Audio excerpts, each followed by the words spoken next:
आपल्या परिसरातील ताजी अपडेट पाहिजे आहे ना, तर मग आजच C24 तास या आपल्या यूट्यूब चॅनलला लाईक करा, शेअर करा, सबस्क्राईब करा आणि बेल आयकॉनवरती क्लिक करायला तर अजिबात विसरू नका।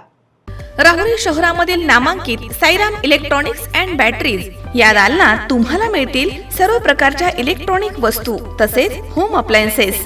साईराम इलेक्ट्रॉनिक्सचं नातं आहे खास, प्रत्येक घरात गुणवत्तेचा विश्वास। उन्हाळ्यामध्ये थंड थंड कूल करण्यासाठी AC, fridge, cooler, deep freeze यांची भव्य अशी रेंज। साईराम इलेक्ट्रॉनिक्स खरेदी विक्री संघ, नगर मनमाड रोड, राहुरी।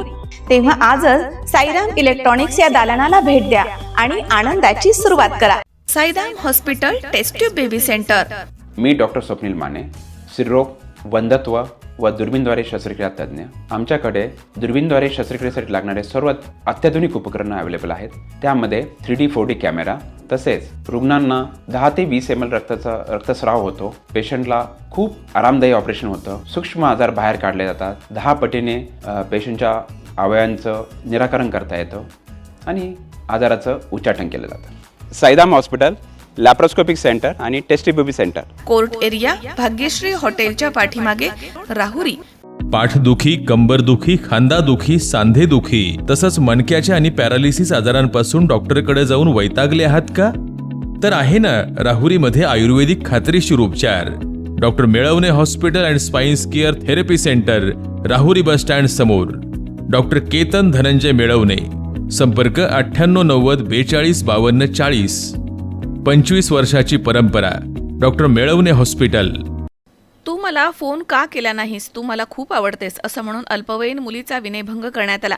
मुलीच्या वडिलांनी आरोपी तरुणाला जाब विचारलं असता आरोपीनं त्यांना शिवीगाळ करून मारहाण केल्याची घटना राहुरी तालुक्यातील एका गावात घडली आहे। आरोपी अरबाज शेख याची परिसरातील नागरिकांनी यथेच्छ अशी धुलाई करून त्याला पोलिसांच्या स्वाधीन केलंय। आरोपी अरबाज शेख हा एका इंग्लिश मीडियम शाळेच्या खाजगी स्कूलवरती बस चालक आहे। तो शाळेमध्ये खाजगी वाहनानं मुलं पोहोचवण्याचं काम करतो। 19 फेब्रुवारी रोजी आरोपी अरबाज यानं एका 9वीच्या वर्गामध्ये शिक्षण घेत असलेल्या मुलीला एका कागदावरती मोबाईल नंबर लिहून दिला आणि तिला म्हणाला की या नंबरवरती फोन करत जा। पीडित मुलीनं त्याला फोन केला नाही। काही दिवसांनी आरोपी पीडित मुलीला म्हणाला की तू मला अजूनपर्यंत फोन का केला नाही, तू मला खूप आवडतेस, मी तुला फिरायला घेऊन जाणार आहे। त्यावेळी मुलीनं त्याला नकार दिला। तेव्हा आरोपी म्हणाला, तू जर मला फोन केला नाही आणि माझ्यासोबत बोलली नाहीस तर मी तुझ्या वडिलांना मारून टाकेल अशी धमकी देऊन तिचा विनयभंग केला। त्यानंतर आरोपीनं वेळोवेळी फोन का केला नाही म्हणून मुलीला त्रास देत होता।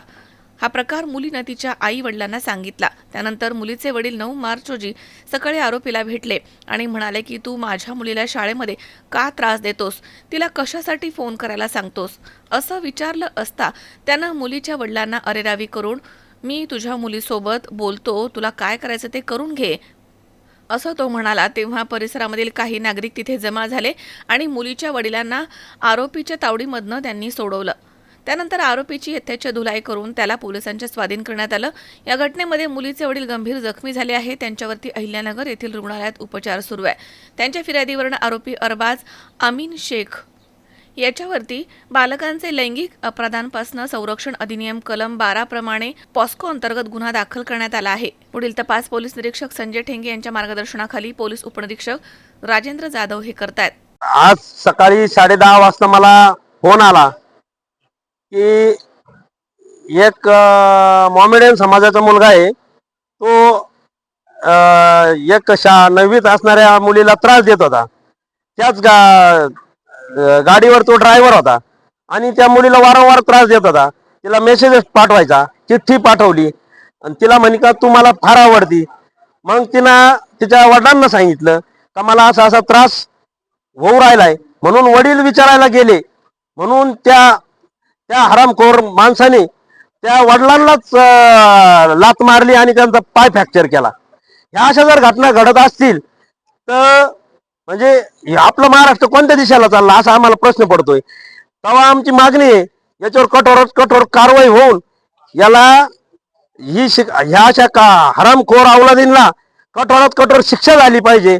ह्या अवलादी सुटल्याच नाही पाहिजे, कारण की 9वीचं वय म्हणजे 9वीत असणारी मुलगी म्हणजे किती लहान वय असतं।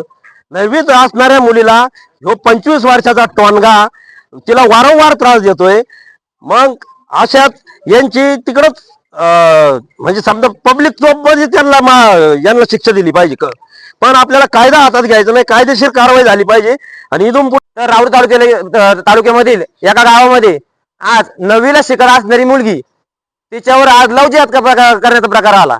तर आम्ही त्या पोराला ताब्यात घेतला असता, त्या पोराकडून जबाब घेतला, तर त्या पोराने सांगितलं का शिवजयंती सारखा पवित्र सण असताना सुद्धा त्या मुलीला तिने चिठ्ठी दिली. ती चिठ्ठी देऊन तिनं नाकार दिल्यानंतर वारंवार 3 ते 4 दिवस तू मला हो बोल, नाहीतर तुझे वाले वेगवेगळे फोटो काढून वेगवेगळे शाळेतून फोटो काढून तुझ्या बदनामी करीन, तुझ्या आई वडिलांची बदनामी करीन किंवा तुझ्या बापाला धमकी देईन. असं आमचा समाज खूप तगडा आहे, मोठा आहे, असा आम्हीच दाखवून तिला हा म्हणण्याचा बळजबरी प्रकार केला. पण त्या मुलींनी आज तर खरंच हिंदू मुलींना मानलं पाहिजे. त्या मुलीला आज हिंदू शरणींना डेअरिंग करून आज तिच्या वडिलांना सांगितलं का पप्पा मला असा शाळेमध्ये त्रास होतोय. तर असं करता तिचे वडील ज्या वेळेस तिथे गेले विचारणा घटनास्थळी, त्यावेळेस त्या व्यक्तीला विचारत असताना त्या व्यक्तीने माझ्या मुलीला तू मेसेज करून फोन करायला भाग का पाडतो असं विचारणं असता समोरच्या अरबाज नावाचा मुलगा आहे त्या मुसलमानच्या त्या लांडेनी डायरेक्ट त्या मुलीच्या वडिलांच्या पायावर लाथ हाणली. पायावर लाथ हाणून त्या मुलीच्या वडिलांचा पाय मोडला. म्हणजे आज जर मुलीचा बाप जर मुली डेअरिंग करून जर सांगत असेल का मला त्रास होतोय, आणि जर वडील जर विचारायला जात असेल आणि विचारायला जाऊन जर मुलीच्या वडिलांचा पाय मोडला, तर आज ही सगळ्यात शोकांतिक गोष्ट आहे आपल्या मनोज साळवे, C24 तास, राहुरी. कॉंग्रॅच्युलेशन वहिनी, बाळ झाल्याबद्दल. पण मी ऐकलंय डिलिव्हरी फार क्रिटिकल होती. आता ठीक आहे ना सगळं? अगं होता थोडा प्रॉब्लेम, पण स्त्रियांच्या आरोग्याची संपूर्ण काळजी घेणारं मातृसेवा होतं ना साथीला. सगळं सुरळीत झालं. किशोर वयापासून ते रजोनिवृत्तीपर्यंत स्त्रीच्या आरोग्याची संपूर्ण काळजी घेणारं अहमदनगर मधील पहिलं स्त्री रुग्णालय Matruseva women's hospital, obstetric, ICU. किशोरवयीन आणि विवाहपूर्व समुपदेशन, गरोदर माता तपासणी आणि प्रसूती, पहिल्या सिझेरियन नंतर नॉर्मल डिलिव्हरीची सोय. मातृसेवा विमेन्स हॉस्पिटल, सक्कर चौक, नवीन टिळक रोड, अहमदनगर. फोन 9850 20 0017.